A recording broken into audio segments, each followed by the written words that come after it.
কক্সবাজারের মতো একটা লবণাক্ত আবহাওয়ার পরিবেশে একটা যুদ্ধে নেমেছি। জি জি, আমরা বাবা ছেলে যখন নামছি, আল্লাহর রহমতে ইনশাল্লাহ আর কেউ ঠেকানোর মতো নেই, কারণ আমার বাবার স্বপ্ন এটা, আমার স্বপ্ন একই। এই জন্য মূলত হচ্ছে আমরা এগ্রো ফার্ম দিয়ে শুরু করেছিলাম, সিএসবি এগ্রো ফার্ম নামে। আমরা দুগ্ধ খামার এবং হচ্ছে মুরগি পালন করা থেকে শুরু। তারপরে আমাদের এখানে পর্যাপ্ত পরিমাণের জমি পরিত্যক্ত থাকার কারণে আমরা চিন্তা করলাম এখানে কি করা যায়। আসলে এই চিন্তাটা মূলত আমি করেছিলাম। আমরা মূলত কৃষি পরিবার থেকে বিলং করি। সো আমার বাবার একটা স্বপ্ন ছিল যে দীর্ঘদিনের, যে আমাদের একটা খামার বাড়ি হবে এবং আমরা একটা খামার বাড়ি প্রতিষ্ঠিত করব। জি, আমার বাবা অবশ্যই বলতো যে আমরা এখানে যখন আছি তখন এখানে একটা ওই টাইপের কিছু করা যায় কিনা, মানে খামার বাড়ি জাতীয়, যেটা আমাদেরও খোরাক যোগাবে এবং হচ্ছে অন্যদেরও চাহিদা মেটানোর জন্য যথেষ্ট হবে। এবং এটা দীর্ঘ 7 বছরের চেষ্টায় আমরা এখন এটা প্রতিষ্ঠিত করতে এতটুকু পর্যন্ত আসতে পেরেছি। এবং আমরা বিভিন্ন সময় গরু, মুরগি এবং ছাগল লালন পালন করে আসছি। এবং তার সামনে যে আমাদের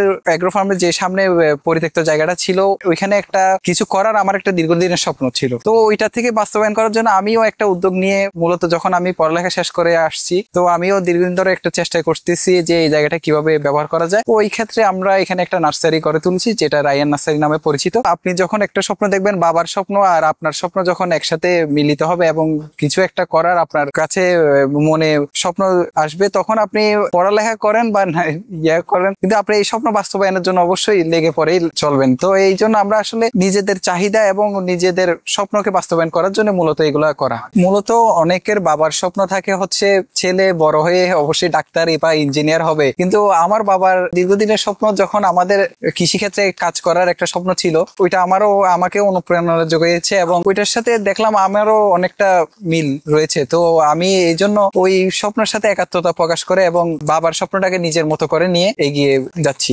কৃষিক্ষেত্রে তো আসলে এমন যে কিছু না যে আপনি এটাতে কিছুই করতে পারবেন না। কৃষি একটা সম্ভাবনাময় খাত। এখন বাংলাদেশের জন্য কৃষি খাত হচ্ছে একটা সম্ভাবনাময় খাত। এখানে অনেক অপরচুনিটি রয়েছে যদি আপনি করতে পারেন।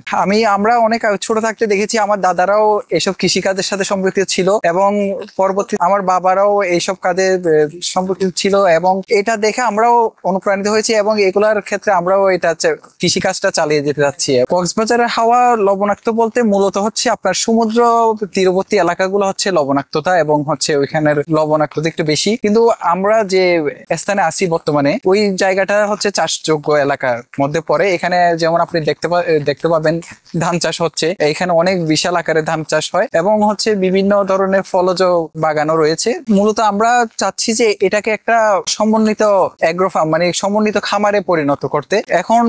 এখনো আমাদের যেমন গরু এবং ছাগল, মুরগি রয়েছে, কিন্তু তার পাশাপাশি আমরা মাছ চাষ করার জন্য আমরা পুকুর খনন করতেছি এবং হচ্ছে এছাড়াও আমরা যে নার্সারিটা করেছি এটাকে একটা জাতীয় মানের করার জন্য আমরা চেষ্টা করতেছি।